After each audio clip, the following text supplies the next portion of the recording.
How Native Americans made decisions for the future. The term Native Americans is a broad spectrum, one which contains many nations and tribes. Each nation and tribe has its own unique traditions. Still, it seems, most of them have a common way of thinking and acting in accordance to the future. A long time ago, the Iroquois people, a confederation of Native American tribes, proclaimed that leaders must look and listen for the welfare of the whole people, and have always in view not only the present, but also the coming generations, and that the thickness of their skin shall be 7 spans to protect against the anger, offensive actions, and criticism that may affect making the decisions. The 7 spans are interpreted as the 7 generations principle. The 7-generation principle is based on ancient Native philosophy that the decisions made today should result in a sustainable world 7 generations into the future. Although most Native tribes follow and live by similar rules, the first recorded concepts of the 7th generation principle date back to the writing of the Great Law of Peace of the Iroquois Confederacy, although the actual date is undetermined. The range of writing time is anywhere from the 12th to the 16th century. These commitments of stewardship for future generations and moral toughness are a profound formula for ensuring intergenerational responsibility by considering the well-being of those who do not yet have a voice, but who may nonetheless be affected by the decisions made. In the present, the point is to remove individual self-interests from public decision-making. An interesting thing to consider is that 7 generations is about the longest period of time that people can grasp subjectively. Some people had great-grandparents when they were born. Some have known their grandparents, parents, and themselves. They may also know their children, their grandchildren, and possibly their great-grandchildren. These 7 generations are a timeline in human experience. Similarly to the Iroquois ways, Ryan Yazzie Burkhardt, a Cherokee, has described his experience of the story of Coyote, a Cherokee tale which goes like this. The coyote is wandering around in his usual way. When he comes upon a prairie dog town, the prairie dogs laugh and curse at him. The coyote gets angry and wants revenge. The sun is high in the sky. The coyote decides that he wants clouds to come.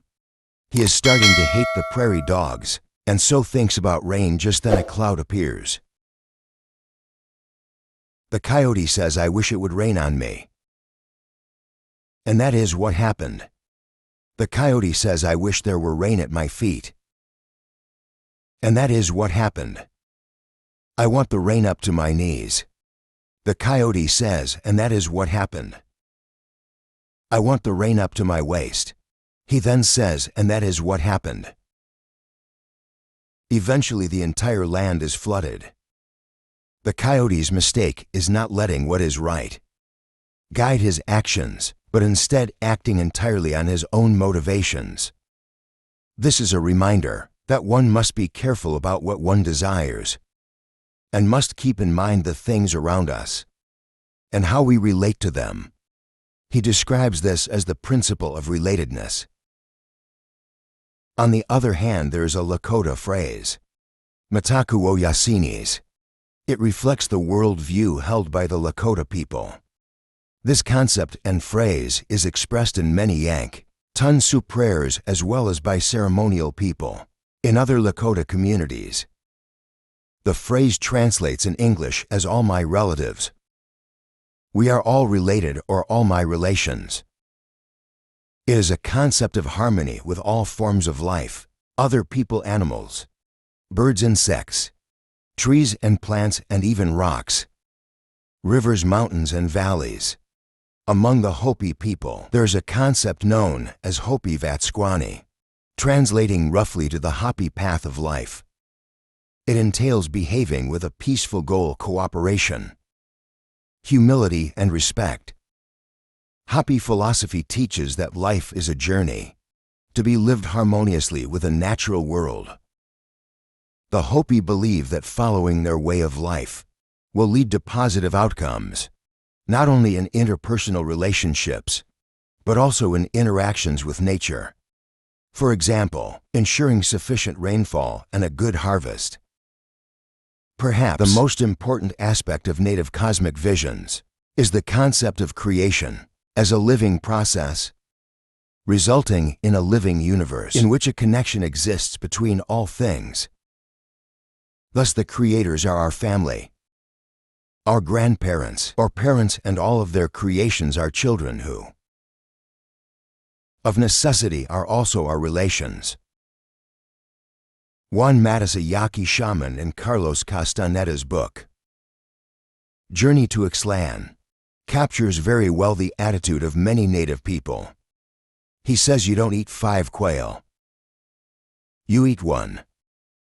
You don't damage the plants just to make a barbecue. You don't use and squeeze people until they have shriveled to nothing, especially the people you love.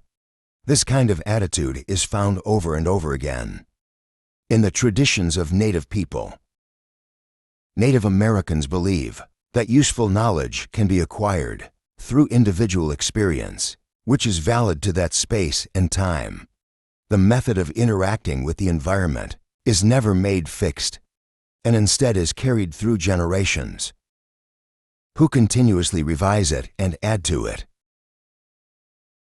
Thank you for watching. If you liked the content, please consider sharing the video and supporting the channel. On Patreon we also launched our merch, so make sure